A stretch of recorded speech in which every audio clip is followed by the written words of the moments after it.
So last week I did a video about how I'm using one male to cross 34 females in 1 month, and also how I'm able to get all my goats, female goats, to come on heat in the same month so that the man can do justice to all of them.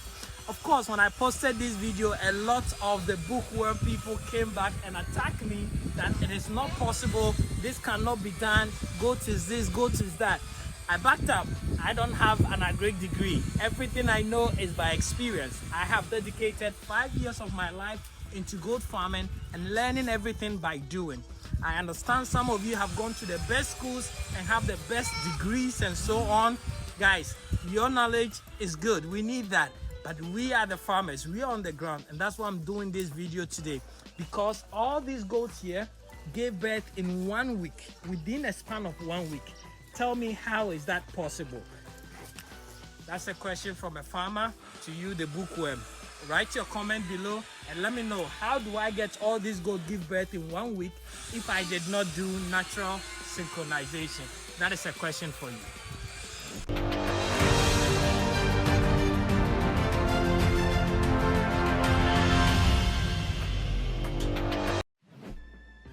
Hi, the video you just saw generated a lot of controversies and questions as well regarding the very content of it. So we have sampled all of the questions, especially those that ran through, and we are here at the farm today with Fred to provide all of the responses and answers to those questions. Come, just like you, I'm also interested in getting the responses. By the way, if you are new to this channel, you're welcome to the Farming in Africa YouTube channel.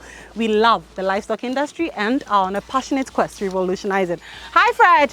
Yes, Nadia. How are you doing? I'm good. How are you? I'm good. Today we are loaded with a lot of questions for you. Okay. And you are the right person because you did that video and it generated a lot of interest.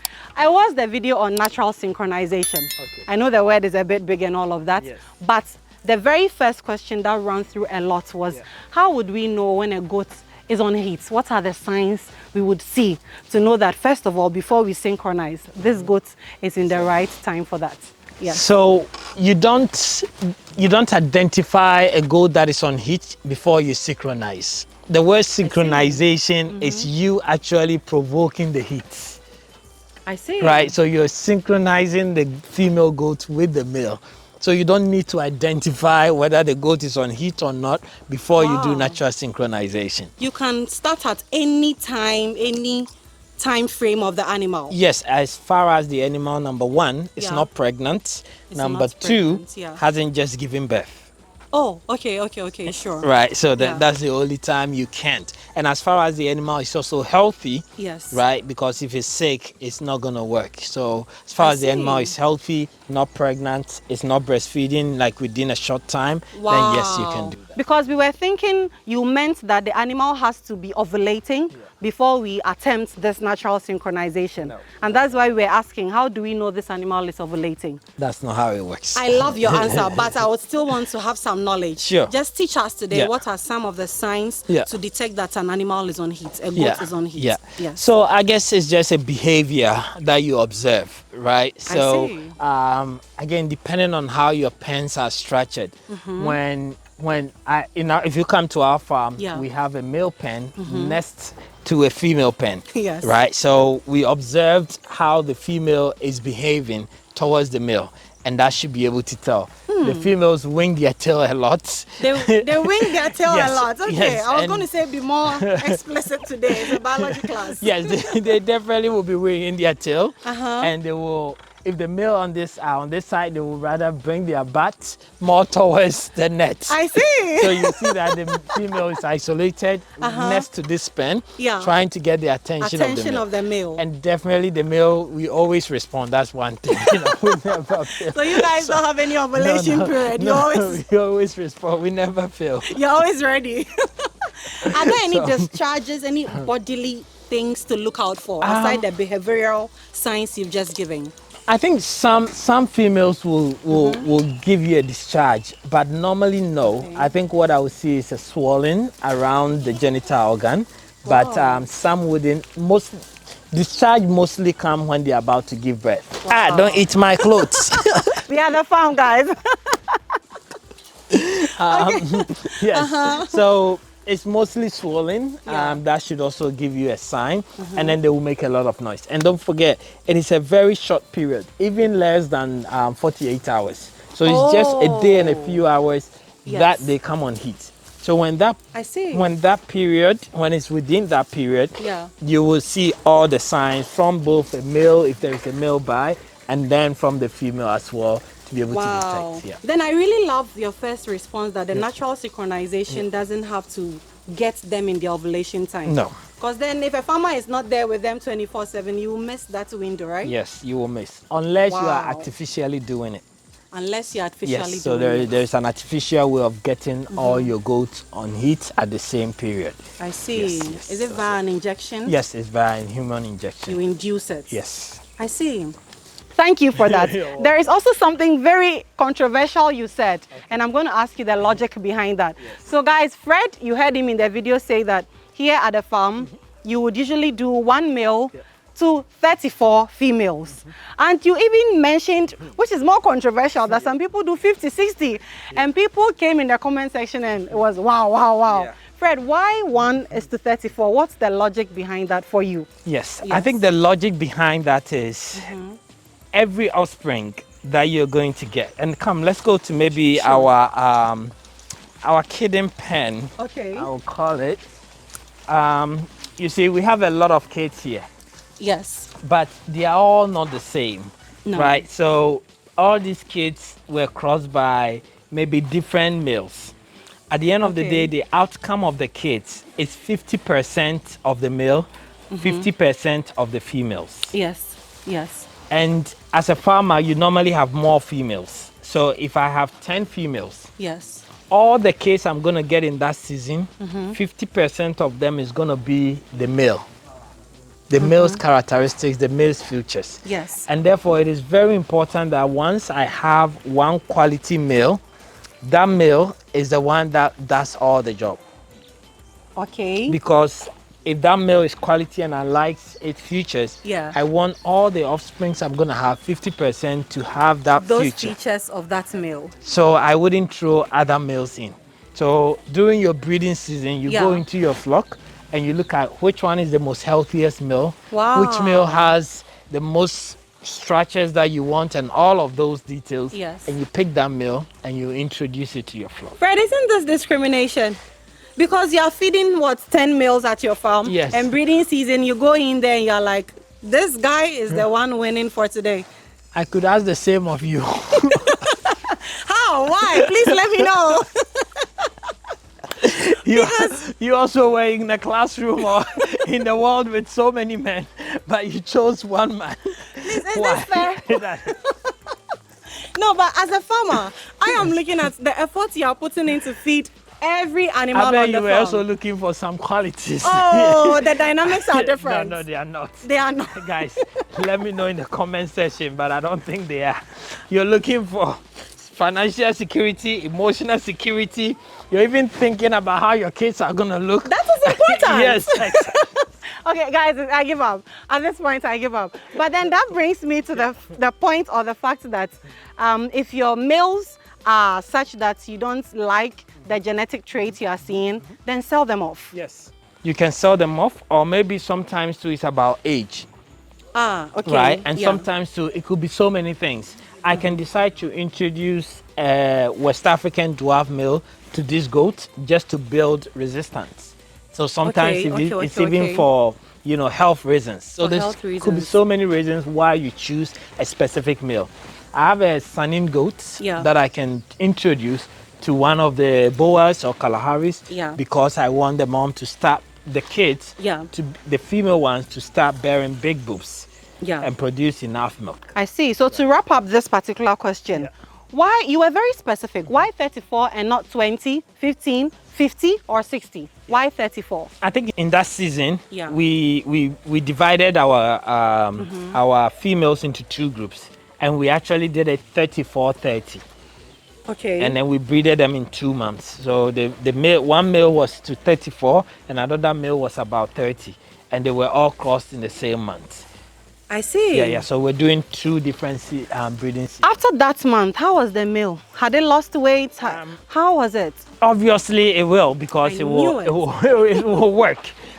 If you have 2 quality males, 34, 40 is mass. You need to have a very healthy male. Yes. But if you have 2 good or 3 good quality males, then spread your females. Okay. Right. But if you have 1 quality male, then it's either you expose them to 34, but you make sure that by the time you do that, you really fed that male well. It hasn't been sick for the past 1 month or something. Yes. And then after that, you bring it back into a good male as well to regain its strength. Because it would have lost weight. I guess.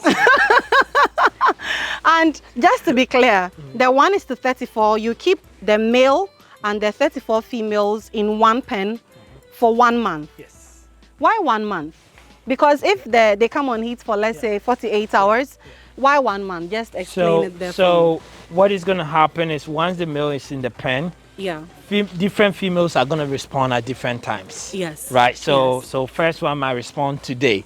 So today you'll see it following this female, and then it will get the job done within that 1 day. Then the next day you see another female will respond. There are times you see 2 females responding at the same time. And then what happens? It will do the job. Then it's You're always ready. I don't know why you're doing Guys, this. I already mentioned that today is a biology class, and this explanation just reminded me of a comment a gentleman made. So the gentleman took your advice, kept his male, and I think it was 20 females for that period. And he came back to complain bitterly that for some reason the male was only attracted to just 2 out of the 20 females. And Fred, I kid you not, the person actually was seeking help. What should he do? What happens when an animal has preference for just 20 out of the lot? So, do you force it to mount the rest? What do you do? So there are a couple of factors in there. Yeah. I don't think animals are attracted to just 1 female. That's not how it works. They are not like human beings. One of the biggest things that prevents most farmers from doing this is the lack of information. So let's say right now you go out there and you buy goats and you bring them in. Most farmers have very little knowledge or technology to check whether the females are pregnant or not. Yes. And if a female is pregnant, it's not going to come on heat, and the man is not going to cross it. So if that female that you brought into the pen has been already crossed but hasn't started showing signs, then it's not going to happen. Oh. Right. So I advise that anytime you bring in new stock, at least give them about 2 to 3 months. Oh, I see. And after that, you see the breasts start developing. Yes. Right. Yes. The belly, it depends on the animal. Sometimes doesn't develop as much as the breast, but definitely you see that over the past 3 months, the breast has started developing. Then you know this animal is pregnant. Let me remove the animal and keep it in a pregnancy pen. So in effect, if a female animal is pregnant, obviously it won't even be attracted to the male. Yes. Does it work vice versa? If the male senses the female is pregnant, it wouldn't get attracted to it? I think it won't. It won't. Wow. If I've had a boa goat male here. There will be an exemption. Who came into the pen and he was like, he wasn't humping or anything, but he was like bothering every female in the pen, whether pregnant or not. And that is a very aggressive male. Yes. But the female normally, once they are pregnant, will not come on heat for. Wow. I love that explanation. Thank you very much. To the gentleman, maybe the other females were pregnant. It is very possible. Please don't forget to share your experiences with us in the comment section. Fred, please, there is one last question I would want to end the session on. It's about the issue of inbreeding. Because of the ratio you gave, we know it works as a proven concept. People were concerned about inbreeding because if one father is going to produce, let's say, 60 offspring from these over 30 females. In future, there is a possibility they are going to be crossing each other. How do you handle that? What would you say to that issue of inbreeding? So inbreeding, every farm and every farmer has its own way of handling it. Some will say that you can go all the way to the kids, right? And the father can breed the kids, but the 2 brothers and sisters cannot breed each other. Right. So siblings from one mother can't cross each other, but the father can do the mother, do the kid, but then wouldn't do the kid's kids. Wow. So we didn't do the third portion, right? Yeah. Other people also go the third generation and still be able to cross it. Wow. What works for you? What I do is mostly, once I have a male, that male is for only the mothers. Once the mother's kids develop and become matured female, Yeah. I find a boa that's going to service all those females. That's why breeding in seasons together counts. Because right now I will have about 20 females here. Yes. Those 20 females, when they get of age to be crossed, I will now introduce a whole new male for them. I see. And so as a farmer, my plan is I rotate males a lot. You rotate males a lot? Of course. Oh, so if you come to my farm and you see a male and you like, I will look at how much I've breed that male and can sell that male off. Because I know I'll have to introduce a whole new male of a different bloodline into my flock. And when that male comes, the mother, the kids, all of them falls into that male. Wow, so the key is the male. Exactly, it's all about the male. It's all about the male. Wow, that's amazing. Fred, thank you very much. I'm You're grateful. Thank you. You're welcome. All right, guys, I believe that this biology class has been very, very helpful. And as always, if there are some questions on your mind you believe we didn't answer in this particular session, listen, we exist for you. Put it in the comment section and we will do due diligence to it. Today, coming all the way from the Sementia Learning and Development Farm, we came to you to answer some questions you gave us on the video we started this particular video with, which is about natural synchronization. And I believe by now you've understood why we here at Sementia, we prefer to even breed them in seasons. See, taking care of them seasonally is easier. It enables you to even focus on the particular, category at the time. It's all love from here to you, and thank you so much for doing this journey with us. See you in another video. Bye-bye.